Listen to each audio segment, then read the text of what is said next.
फरमाया बार दोस्तों ये अल्लाह जे नबी अकरम सल्लल्लाहु अलैहि वसल्लम जी ज़िंदगी आहे। हिजरत जी रात हुई, अल्लाह जे नबी अकरम सल्लल्लाहु अलैहि वसल्लम निकिता। हज़रत अबू बकर सिद्दीक़ रज़ियल्लाहु ताला अन्हु अल्लाह जे नबी सां गॾु आहिनि।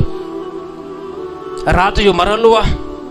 हज़रत अबू बकर सिद्दीक़ फरमाया, या रसूलल्लाह कोई शख़्स असांजो पीछो करे थो, कोई असांजो पीछो करे थो। अल्लाह जे नबी अकरम सल्लल्लाहु अलैहि वसल्लम फरमाया, अबू बकर घबरा न, असां सां अल्लाह गॾु आहे। हज़रत अबू बकर सिद्दीक़ चुप कई, वरी चईं, या रसूलल्लाह उहो शख़्स असांजे क़रीब पहुची वियो आहे।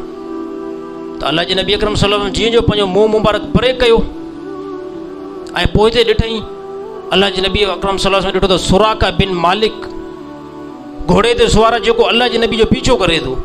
अल्लाह जे नबी जे ॾिसण सां ई अल्लाह जे नबी सिर्फ़ु नज़र उन ते पई, उनजे घोड़े जा पेर जेके आहिनि ज़मीन में अंदरि धसिजी विया ऐं उनजो घोड़ो जेको आहे ज़मीन जे हेठि हलंदो वञे पियो, हेठि हलंदो वञे पियो।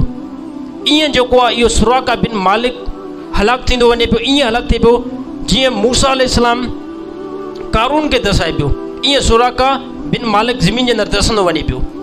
त सुराका बिन मालिक ईअं बाहूं ॿुधियो, हीअं बाहूं ॿुधई। अल्लाह जे नबी अकरम सल्लल्लाहु अलैहि वसल्लम पोयां हीअं बाहूं ॿुधई, साईं छॾियो, अॼोको ॾींहुं छॾियो, जेको अॼोको ॾींहुं छॾियो, मां कसम खणां थो तव्हांजो मां पीछो न कंदुमि। अल्लाह जे नबी फरमाए, ए सुराका वञ, तुंहिंजे हथ में किसरा जा कंगण हूंदा। हे हाणे अल्लाह जे नबी पेशन गोई कई। सुराका बिन मालिक पंहिंजी हिन ज़मीन खां निकितो ऐं वापसि मोटी करे काफ़रनि खे चए त इन तरफ़ जेको आहे जनाब मोहम्मद मुस्तफ़ा सल्लल्लाहु अलैहि वसल्लम न आहिनि, इन पासे वञण ई तव्हांजो बेकार आहे। ऐं मोटी अची सुराका बिन मालिक खे इहा ख़बर न पई पए त अल्लाह जे नबी फरमायो तुंहिंजे हथ में किसरा जा कंगण हूंदा। हाणे इहा ॻाल्हि जेकी अल्लाह जे नबी पेशन गोई कई आहे, किसरा जा कंगण, एनी टाइम किसरा वॾो हिकिड़ो बादशाह आहे, किसरा हिकिड़ो वॾो बादशाह आहे, उनजे हथ में क़ीमती कंगण हूंदा हुया।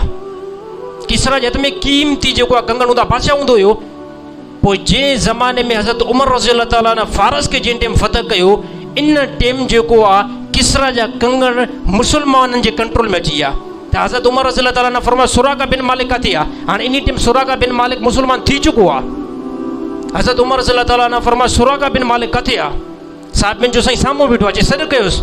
हज़रत उमर रज़ियल्लाहु ताला हुनखे सॾु कराए ऐं चई त पंहिंजा हथ जेको आहे मथे कर। जीअं जो सुराका बिन मालिक पंहिंजा हथ मथे कया, हज़रत उमर रज़ियल्लाहु ताला अन्हु पाण उनखे कंगण पाराया, चए पंहिंजा हथ जेको आहे बाज़ू खे बुलंद करे ऐं पूरी दुनिया खे ॿुधा त उमर जो नबी सचो आहे, उनजी पेशन गोई बि सची आहे।